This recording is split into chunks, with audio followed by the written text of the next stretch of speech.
കിരൺ ലാവണ്യയ്ക്ക് നൽകിയ ഹെർബൽ ടാബ്ലറ്റിനെ കുറിച്ച് ഗവേഷണം നടത്തുകയായിരുന്ന ഋഷിൻ അതിലെ അവസാന കുറിപ്പുകൾ കണ്ട് അമ്പരന്നു. ആ ടാബ്ലറ്റ് അത് കഴിക്കുന്നവരുടെ ശക്തി കുറയ്ക്കുന്നു, എന്നാൽ 5 ദിവസത്തിനുള്ളിൽ അവർ പഴയ അവസ്ഥയിലേക്ക് മടങ്ങുമെന്ന് പറയുന്നുണ്ട്. അവർക്ക് നഷ്ടപ്പെട്ടത് ഇനി ഹെർബൽ മെഡിസിൻ കൊണ്ട് തിരിച്ചു പിടിക്കാനാവില്ലെന്ന സൂചനയുണ്ട്. ഋഷിൻ അത് നോക്കി ആലോചനയോടെ ഇരുന്നു. ഒരു ടാബ്ലറ്റിന് ഇങ്ങനെയൊക്കെ ചെയ്യാൻ കഴിയുമെന്ന് എനിക്ക് വിശ്വസിക്കാൻ കഴിയുന്നില്ല, ഋഷിൻ അമ്പരപ്പോടെ പറഞ്ഞു. അപ്പോൾ അവന് പരിചിതമല്ലാത്ത ഒരു റിംഗ് ടോൺ കേട്ടു. ഒരു നിമിഷം ആ വീട്ടിനുള്ളിൽ കള്ളം കയറിയോ എന്നവൻ സംശയിച്ചു. അപ്പോഴാണ് പാൻസിന്റെ പോക്കറ്റിൽ നിന്നാണ് ആ ശബ്ദം വരുന്നതെന്ന് മനസ്സിലായത്. ഓ, ഇത് പൂജയുടെ ഫോണല്ലേ? ആരാ ഈ സമയത്ത് അവളെ വീഡിയോ കോളിൽ വിളിക്കുന്നത്? ഇനി അവളുടെ ലവർ എങ്ങനെ ആയിരിക്കോ എന്നൊക്കെ ആലോചിച്ച് ഋഷിൻ കോൾ അറ്റൻഡ് ചെയ്തു.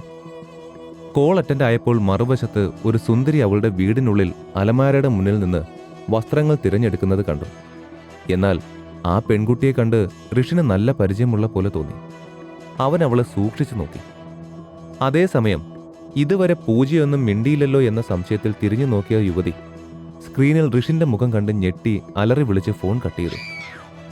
അപ്പോഴേക്കും അതാരാണെന്ന് ഋഷിൻ ഓർത്തെടുത്തു. സുകുമാരന്റെ വീട്ടിൽ ലേലം വിളി നടന്നപ്പോൾ രക്ഷിച്ച ആ മുത്തച്ഛന്റെ കൊച്ചുമകൾ അവളാണത്. കുറച്ച് നിമിഷങ്ങൾക്ക് ശേഷം ഫോൺ വീണ്ടും റിങ് ചെയ്തു. ഡിസ്പ്ലേയിൽ അതേ പേര് കണ്ടപ്പോൾ ഋഷിൻ കോൾ അറ്റൻഡ് ചെയ്തു. ഹലോ, നിങ്ങൾ ഋഷിനല്ലേ? ആ പെൺകുട്ടി ചോദിച്ചു. അവൻ അതെ എന്ന് തലയാട്ടി. മോനിഷ എന്നാണ് ആ പെൺകുട്ടിയുടെ പേര്. പൂജയുടെ അടുത്ത സുഹൃത്താണ്. 2 വർഷം മുൻപ് പൂജയുടെ കുടുംബം രഹസ്യമായി വൈസ് കിങ്സിൽ ചേർന്നു. ഇപ്പോൾ വൈസ് കിങ്സിന്റെ ചുമതല വഹിക്കുന്ന ഋഷിന് പോലും അറിയാത്ത ഒരു കാര്യമാണ്. കഴിഞ്ഞ കുറച്ചു വർഷങ്ങളായി ഈ സംഘടന രാജ്യത്തെ വിവിധ ശക്തരായ കുടുംബങ്ങളെ രഹസ്യമായി വശീകരിക്കുന്നു എന്നത്. പൂജയുടെ കുടുംബത്തെയും മോനിഷ അതിൽ ഉൾപ്പെടുത്തിയിട്ടുണ്ട്. അന്നു മുതൽ അവളും പൂജയും അടുത്ത സുഹൃത്തുക്കളാണ്. ഇപ്പോൾ എന്തോ പറയാൻ മോനിഷ പൂജയെ വിളിച്ചതാണ്. പക്ഷേ അതിലൊരു പുരുഷന്റെ മുഖമാണ് കണ്ടത്. അതൊട്ടും പ്രതീക്ഷിക്കാത്ത മോനിഷ ഞെട്ടിപ്പോയി. കാരണം അവൾക്കറിയാവുന്നിടത്തോളം പൂജയ്ക്ക് കാമുകനില്ല. അപ്പോഴാണ് സുകുമാരൻ നടത്തിയ ലേലത്തിൽ അപ്പൂപ്പന്റെ ജീവൻ രക്ഷിച്ച ആളാണെന്ന് അവൾ തിരിച്ചറിഞ്ഞത്. അതുകൊണ്ടാണ് അവൾ വീണ്ടും വിളിച്ചത്. ഇവിടെ എന്താ സംഭവിക്കുന്നെന്ന് എനിക്ക് മനസ്സിലാവുന്നില്ല, ഋഷിൻ കഴിയുന്നത്ര ശാന്തനായി അവളോട് ചോദിച്ചു. അതെ, അതാ എനിക്കും അറിയാത്തത്. പൂജയുടെ ഫോൺ എങ്ങനെ നിങ്ങളുടെ അടുത്തെത്തി? മറുവശത്ത് മോനിഷ സംശയത്തോടെ ചോദിച്ചു. എന്നെ സംശയിക്കുന്ന പോലെ നീ എന്തിനാ ചോദിക്കുന്നത്? ഒരുപക്ഷെ പൂജ അവളുടെ ഫോൺ എവിടെയെങ്കിലും മിസ് ചെയ്തിരിക്കാം. അതെനിക്ക് കിട്ടിയതാവുമെന്ന് നിനക്ക് തോന്നില്ലേ? ഋഷിൻ തിരികെ ചോദിച്ചു. എന്തായാലും തന്റെ ഫോൺ ഋഷിന്റെ പക്കലുണ്ടെന്ന് പൂജ ഉടൻ കണ്ടെത്തുമെന്ന് അവൻ ഉറപ്പായിരുന്നു. അതുകൊണ്ട് തന്നെ നിരപരാധിയായി അഭിനയിക്കാൻ അവൻ നേരത്തെ തന്നെ തീരുമാനിച്ചിരുന്നു. നിനക്ക് ആ ഫോൺ കളഞ്ഞു കിട്ടിയതായാലും നീ മോഷ്ടിച്ചതായാലും എനിക്ക് പ്രശ്നമില്ല. അത് നാളെ അവൾക്ക് തിരിച്ചു കൊടുക്കണം, മോനിഷ അവനോട് കൽപ്പിക്കുന്ന പോലെ പറഞ്ഞു. ഒരുപക്ഷെ ഞാൻ കൊടുത്തില്ലെങ്കിൽ നീ എന്തു ചെയ്യും? ഋഷിൻ പരിഹാസത്തോടെ ചോദിച്ചു. അവനവളെ ഭയമില്ലായിരുന്നു. കാരണം വൈസ് കിങ്സിന്റെ നേതാക്കളിൽ ഒരാളായ ഡാർവിൻ അവന്റെ സുഹൃത്താണ്. നീ എന്താ പറഞ്ഞത്? നിനക്കെങ്ങനെ ധൈര്യം വന്നു എന്നോട് ഇങ്ങനെ സംസാരിക്കാൻ? നാളെ എങ്ങാനും ഈ ഫോൺ നീ അവൾക്ക് തിരിച്ച് കൊടുത്തില്ലെങ്കിൽ പിന്നെ നിന്റെ ജീവന് ഞാൻ ഗ്യാരണ്ടി തരില്ല എന്ന് പറഞ്ഞ് മോനിഷ പെട്ടെന്ന് ഫോൺ കട്ട് ചെയ്തു. നീ ഈ ഫോണിന് വേണ്ടി എന്നെ കൊല്ലുമെന്നൊക്കെ പറയുന്നു. ഇതിന് മാത്രം ഇപ്പോൾ എന്താ ഉണ്ടായത്? ഞാൻ തമാശയ്ക്ക് എന്തോ പറഞ്ഞു, അതിന് നീ എൻ്റെ ജീവൻ എടുക്കുമെന്ന് ഭീഷണിപ്പെടുത്തുന്നു. ഇതൊക്കെ കുറച്ച് ഓവറല്ലേ? ഋഷിൻ അത്ഭുതത്തോടെ സ്വയം ചോദിച്ചു. ആ രാത്രി വേഗത്തിൽ കടന്നുപോയി. ഋഷിൻ പിറ്റേന്ന് രാവിലെ ശ്രീലക്ഷ്മിയുമായി കോളേജിലേക്ക് പോകാൻ പുറപ്പെട്ടു. അതിനു മുൻപ് കോളേജിലേക്കുള്ള യാത്രാമധ്യേ ഭവീനെ ഹോസ്പിറ്റലിൽ പോയി കണ്ടു. അവന് വലിയ പ്രശ്നമൊന്നുമില്ലെന്ന് ഉറപ്പുവരുത്തി. ഇന്നലെ വരാൻ കഴിയാഞ്ഞതിൽ ഋഷിൻ അവനോട് സോറി പറഞ്ഞു. അവന്റെ അവസ്ഥ ഭവീൻ മനസ്സിലാക്കിയത് കൊണ്ട് പ്രശ്നമില്ലായിരുന്നു. ആന്റണിയുടെ കാര്യത്തിൽ എത്രയും വേഗം ഒരു തീരുമാനമെടുക്കുമെന്ന് ഉറപ്പു നൽകിയ ഋഷിൻ തിരിച്ചു പോകും മുമ്പ് അവനെ നന്നായി നോക്കാൻ ആരതിയോട് പറഞ്ഞേൽപ്പിക്കുകയും ചെയ്തു. ഋഷിൻ ക്ലാസ് മുറിയിൽ കയറിയതും തന്റെ തൊട്ടടുത്ത സീറ്റിൽ ഒരു പുതിയ ആൾ ഇരിക്കുന്നത് കണ്ടു. തനിക്കറിയാവുന്ന ആളായിരുന്നു അത്. അയ്യോ, നീയോ? ഋഷിൻ ഉള്ളിൽ ഉറക്കെ പറഞ്ഞു. അവൻ അവന്റെ അടുത്ത് ചെന്ന് കൈ മേശപ്പുറത്ത് വെച്ച് സ്റ്റൈലിഷായി നിന്നു. അപ്പോഴേക്കും അയാൾ തിരിഞ്ഞവനെ നോക്കി. ഏയ്, നീ ആരാ എന്ന് ചോദിക്കാൻ വന്നു. അപ്പോഴേക്കും അവനും ഋഷിനെ തിരിച്ചറിഞ്ഞു. അത് യാദവ് ചൗഹാനായിരുന്നു. ഋഷിനെ കണ്ടതോടെ അവന്റെ മുഖം സാധാരണ നിലയിലായി. യാദവ്, നീ ഇവിടെ എന്താ ചെയ്യുന്നത്? ഋഷിൻ പുഞ്ചിരിയോടെ ചോദിച്ചു. ഋഷിൻ, നീ എന്താ ഇവിടെ? അതേ ചോദ്യം തന്നെ യാദവും ചോദിച്ചു. നിന്നെപ്പോലെ തന്നെ ഞാനിവിടെ പഠിക്കാൻ വന്നതാ. ഋഷിൻ പുഞ്ചിരി മായാതെ പറഞ്ഞുകൊണ്ട് അവന്റെ സീറ്റിലിരുന്നു. ഋഷിനെ അവിടെ കണ്ട് യാദവിന് വല്ലാതെ മനമെടുത്തു.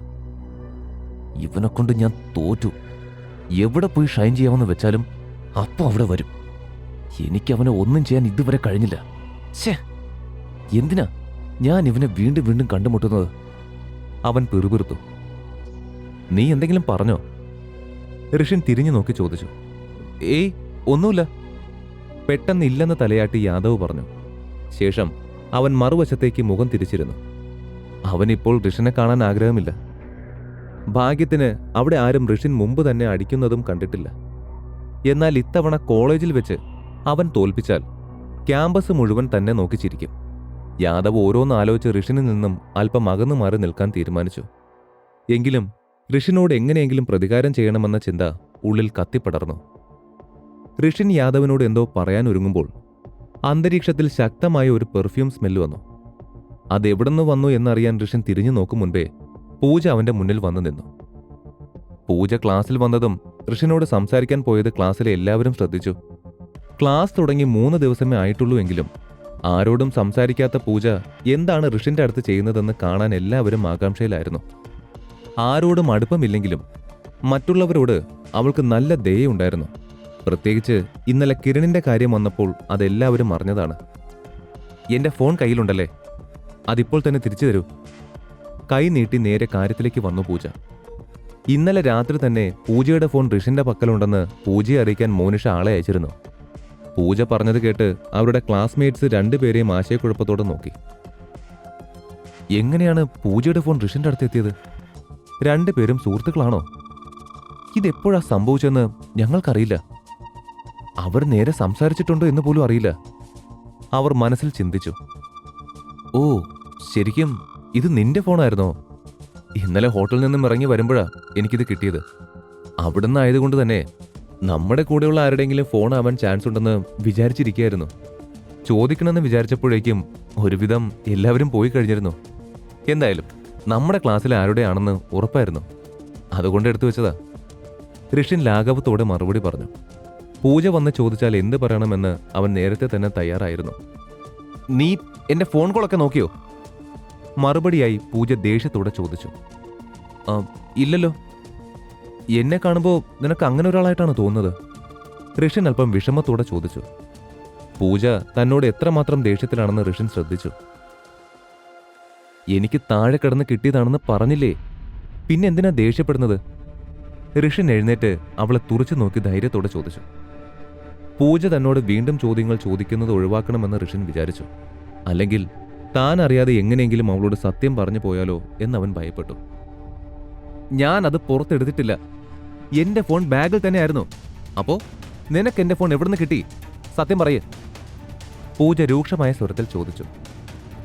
പൂജ, എനിക്ക് എങ്ങനെ കിട്ടിയെന്ന് ഞാൻ നേരത്തെ തന്നെ വ്യക്തമായി പറഞ്ഞിട്ടുണ്ട്. നീ സമ്പന്ന കുടുംബത്തിലെ പെൺകുട്ടിയാണെന്ന് വെച്ച് നിനക്ക് എന്നോട് എങ്ങനെ വേണമെങ്കിലും പെരുമാറാന്ന് കരുതിയോ?